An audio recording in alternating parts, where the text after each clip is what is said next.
you know, a typical developing normal, born at 38 months.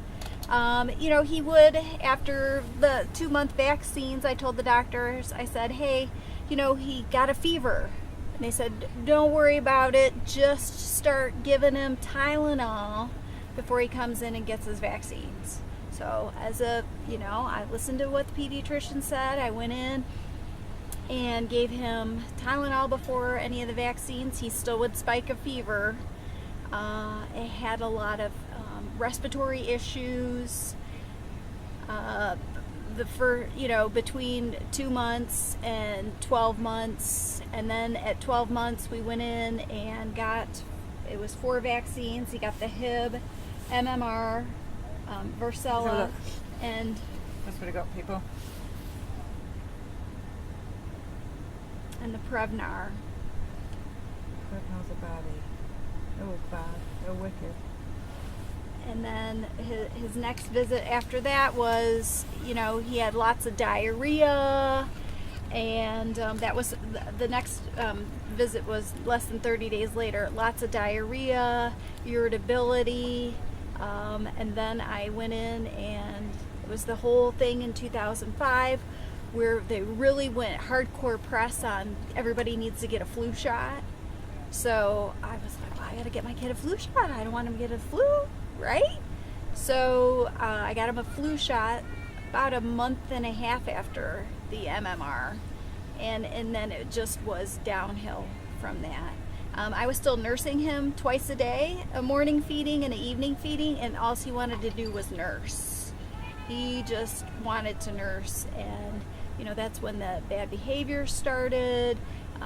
You know, he would open up cupboard doors and just start dumping. He was, you know, using words, but then he lost all. I had a list of about 50 words that he had said. You know, mom and dad and dog, cat, and everything like that, and that all stopped. It just really all stopped. You know, the doctors were like, oh, it's probably a hearing problem. Oh, we're not sure what it is.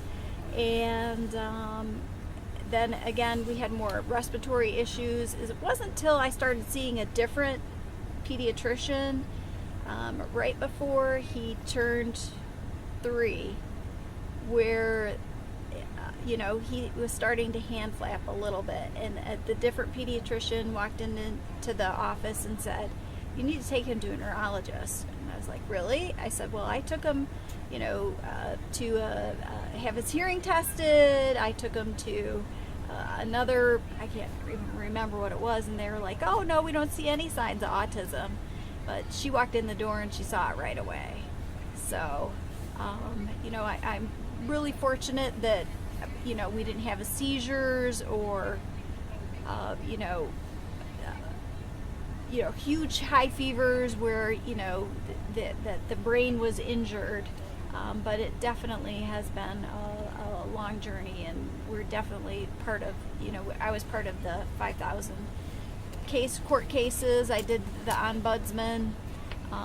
You know, he definitely is isolated autism case, and you know, it's been a long journey to, you know, get him back to feeling happy and smiley. But it's a beautiful picture, that. Yes. He's a beautiful boy. He also has PANDAS.